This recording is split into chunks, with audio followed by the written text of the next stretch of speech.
할렐루야. 5월 9일 새벽 기도회에 참석하신 우리 성도님들을 환영하고 축복합니다. 먼저 기도로 나아가겠습니다. 하나님 아버지 감사합니다. 오늘을 허락하시고 또 우리에게 호흡 주셔서 오늘을 살아가게 하시니 감사합니다. 이 아침 또 구별하여 하나님 앞에 먼저 나아갑니다.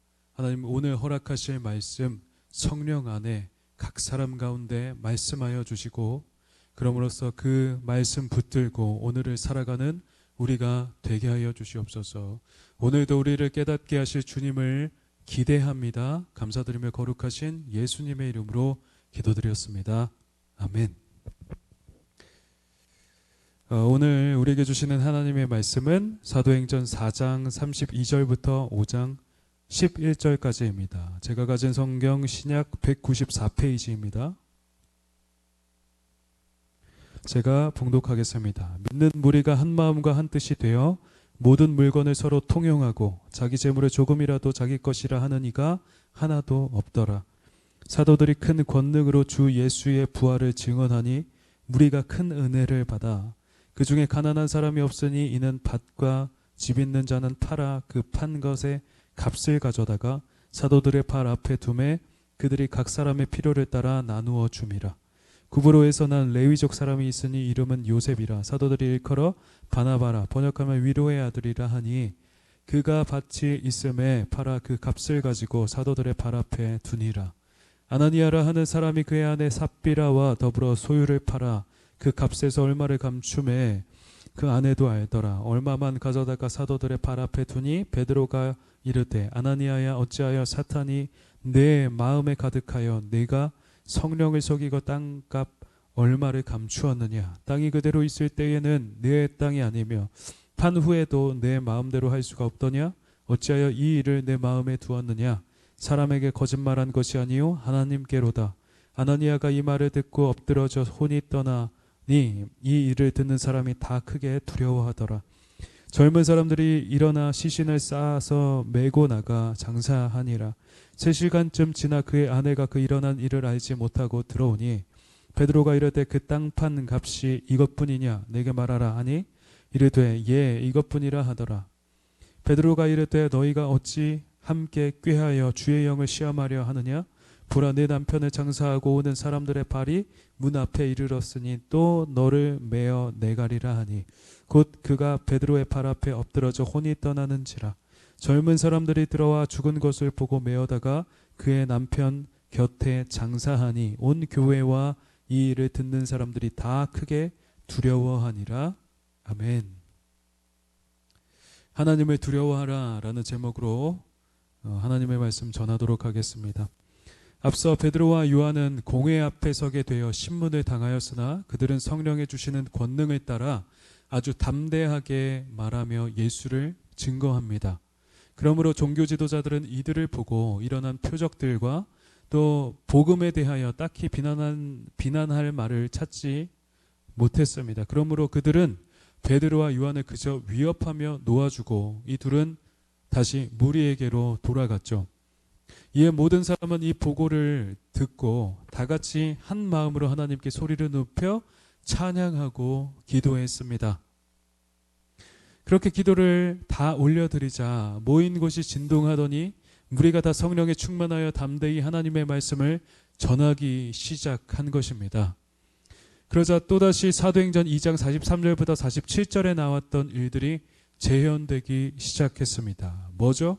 믿는 무리가 다 한 마음과 한 뜻이 되어 모든 물건을 서로 통용하고 자기 재물을 조금이라도 자기가 것이라 말하는 이가 하나도 없던 것입니다.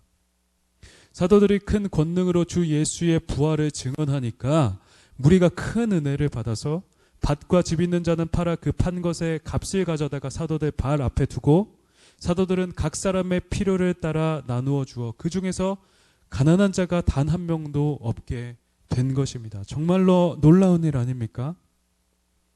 세상 그 어디에서도 이렇게 아름답고 놀라운 이상적인 공동체는 없었습니다.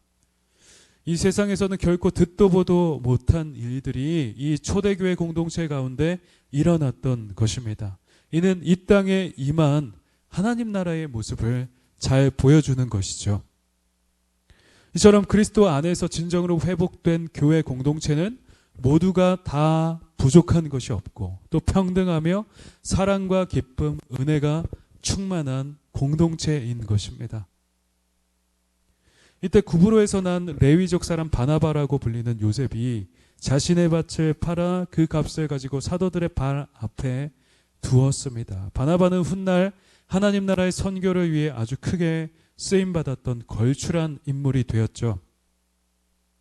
근데 오늘 본문에는 이러한 아름다운 모습들과 또 바나바와는 반대되는 인물들이 등장하고 있는 것입니다.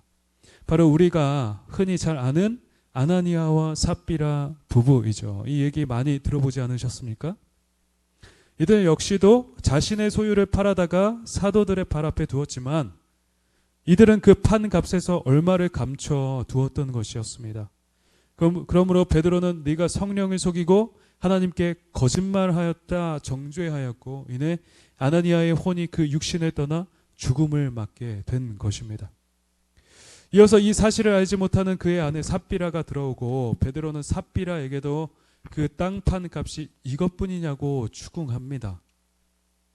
그러자 삽비라 역시도 거짓말을 하게 되고 베드로는 또 어찌하여 함께 꾀하여 주의 영을 시험하려 하느냐 하고 삽비라를 정죄하여 그 혼이 떠나 죽음을 맞게 되었죠. 그러므로 이 일은 온 교회와 듣는 사람 모두에게 큰 두려움이 되었던 것입니다. 혹자는 말합니다. 어찌되었든 이들이 자기 소유를 팔아서 하나님께 드린 것 자체가 쉽지 않은 일인데 어떻게 헌금 좀 덜 냈다고 하나님은 이들을 죽게 만드시나 하고 말입니다. 어떻게 생각하십니까? 그러나 하나님은 사람의 마음과 동기를 보시는 분이십니다. 사람의 마음과 생각을 다 아시기 때문에 이들의 모든 악한 행위를 주시하고 계셨죠.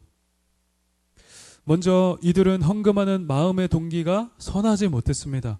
다른 사람들은 자신의 중심에서 우러나와 자기 소유를 팔아서 하나님 나라를 위하여 교회에 헌납했다고 한다면 이들은 이러한 자들이 받는 영예와 칭송을 위하여서 사람들 가운데 높임을 받고자 이 일을 행했던 것입니다.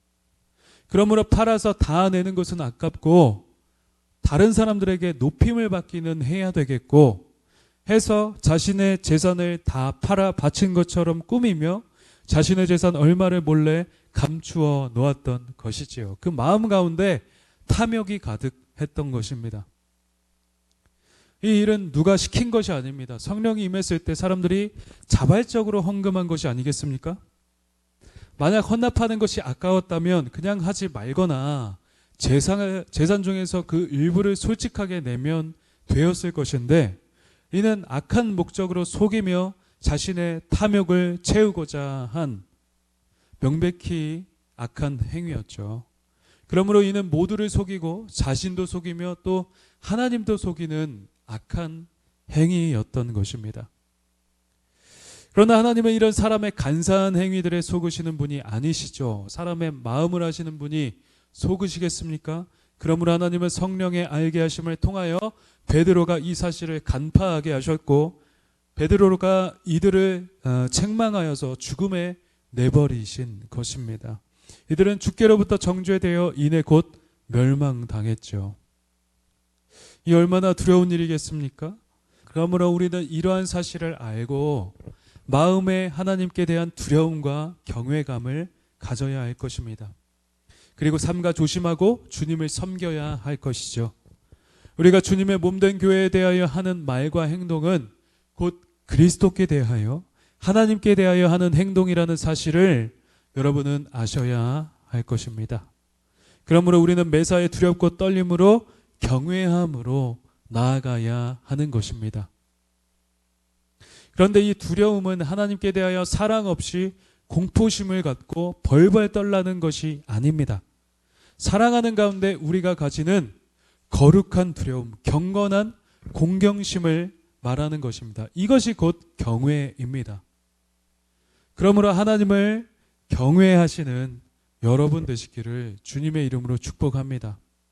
물론 오늘날은 아나니아와 삽비라가 한 짓을 한다 하여서 죽음을 맞지는 않을 것입니다. 사실 그런 의도와 악행이 잘 드러나지 않을 수도 있고 끝까지 그 행위가 비밀에 붙여질 수도 있죠.